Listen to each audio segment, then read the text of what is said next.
চলচ্চিত্র নিয়ে কথা বলছি, যে চলচ্চিত্র আমাদেরকে আবেগে আপ্লুত করে, আনন্দ দেয়, দুঃখে নিমজ্জিত করে। বাংলা চলচ্চিত্র, সেই চলচ্চিত্র নিয়ে নয়েজ এন্টারটেনমেন্ট আজকে এসেছে দুঃখ ভারাক্রান্ত মনে, কারণ আজকে প্রসঙ্গ ধর্ষণ।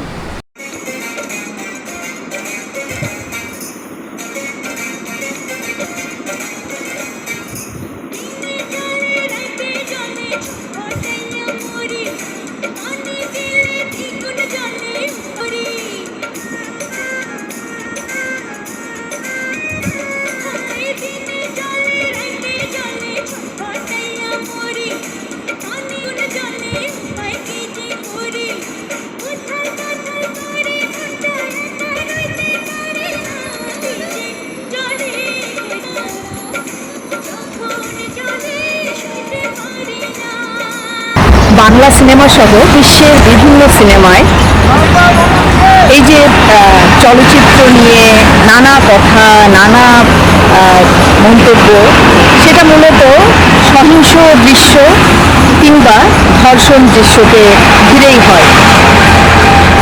আমরা জানি যে আমাদের চলচ্চিত্র সেন্সর বোর্ড রয়েছে, সেখানে চলচ্চিত্রকে কতটুকু গ্রহণযোগ্যভাবে দর্শকের সামনে উপস্থাপন করা যায় সেভাবে কাজ করে থাকেন বিশেষ টিম। তো এই প্রসঙ্গে বলা যায় 2017 সালে কিন্তু এই চলচ্চিত্রের যারা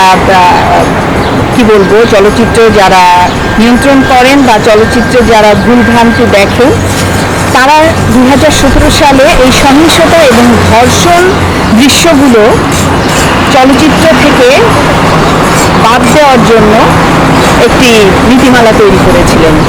এটা অলিখিতভাবে সবসময় আসলে থাকে, কিন্তু সেখানে দুঃখজনক বিষয় হচ্ছে যখন আমরা সিনেমায় যাই, প্রেক্ষাগৃহে যাই, তখন কিন্তু যে চলচ্চিত্রটি এই যে পরীক্ষার জন্য দেখানো হয় তা বাদে কিছু দৃশ্য কাটপিস সেখানে সংযুক্ত করা হয়, এবং সেজন্য সেখানে কিন্তু ওই যে শীষ দেওয়া, থার্ড ক্লাসে হই হুল্লোড়, বাঁশি, তারপরে বিকৃত শব্দ আমরা প্রেক্ষাগৃহে শুনতে পাই। পরবর্তী সময়ে যখন এটা নিয়ে সাংবাদিক বা যে কোনো সিনেমা মুভি প্রেমী তারা বলেন যে এই দৃশ্যগুলো কেন সংযোজন করা হয়েছে, তখন কিন্তু অবাক বিষয়ে তারা বলেন যে এই দৃশ্যগুলো তো আমরা দেইনি, এগুলো তো কাটপিস, এগুলো তাহলে কিভাবে আসলো? এই কাটপিসগুলো তো পরিচালক, প্রযোজক এদের কাছে থাকে, এদের কাছ থেকে যদি ওনারা দেন তাহলেই কিন্তু প্রেক্ষাগৃহে এটি দেখাতে পারে সেই মালিক। তো এই যে চক্র, এটার সাথে আসলে অনেকগুলো মানুষ জড়িত, যেটা শুধু সিনেমা হল কর্তৃপক্ষকে দোষ দিলেই হবে না, দোষ দিলে এটা দায় এড়ানো যাবে না। আমরা দেখেছি যে ময়ূরী, মুনমুন, মিশা সওদাগর, এরকম নানা যারা একটু নেতিবাচক চরিত্রে অভিনয় করেন, অভিনয় শিল্পীরা, তারা মাঝে বেশ কয়েক বছর আগে তারা কিছু সিনেমা করেছিলেন, যেহেতু সিনেমাটা একটু ভাটার দিকে যাচ্ছিল বাংলা চলচ্চিত্র 10-12 বছর আগে, তখন তারা কিছু এই ধরনের কিছু এক্সপেরিমেন্ট সম্ভবত করেছিলেন, যে খুব উত্তেজক দৃশ্য, খুব খোলামেলা পোশাকে সিনেমায় আবির্ভূত হলেই হয়তো অনেক দর্শক আসবে এবং আকৃষ্ট করা যাবে। এইরকম একটা পজিটিভ বলবো না নেগেটিভ বলবো, ঠিক এটার মাঝামাঝি একটা বিষয় আসলে। সেটা কিছু দর্শক হয়তো নিয়েছে, আবার তুমুল সমালোচনার মুখে সেই সিনেমাগুলো কিন্তু বেশি দিন ব্যবসা করতে পারেনি, সেই পথটা আবার অন্য পথে চলে গেছে।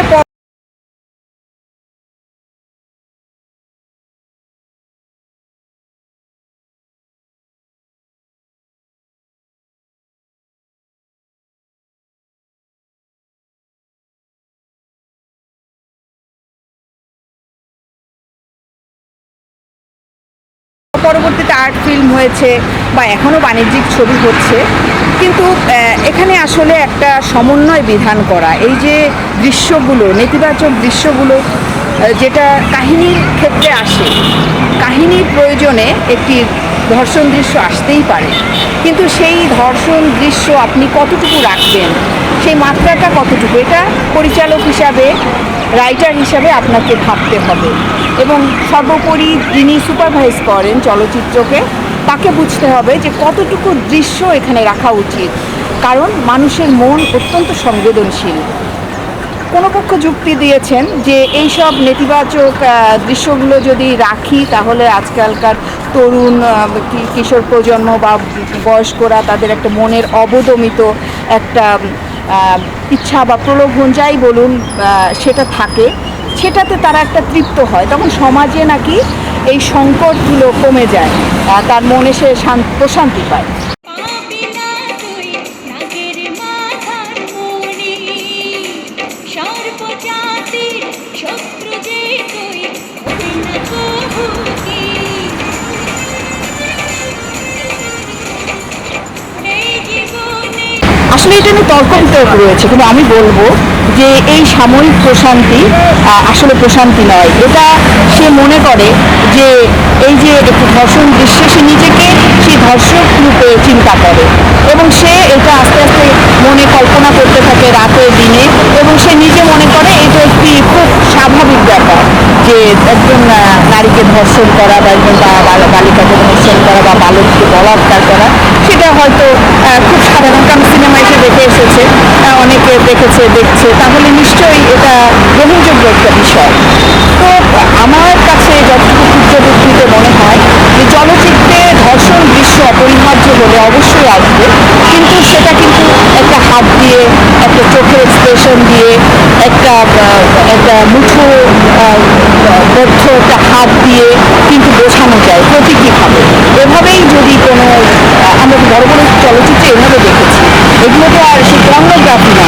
সিনেমা মানে তো আমরা পরিবার নিয়ে দেখবো, বন্ধু বান্ধব নিয়ে দেখবো, ছেলে মেয়ে নিয়ে দেখবো, সেখানে যতটুকু দৃশ্যায়ন জরুরি ততটুকুই দিতে হবে। আর বিশেষ করে আমাদেরকে আমরা কোন সমাজে বাস করি সেটাও আমাদের চিন্তা করতে হবে।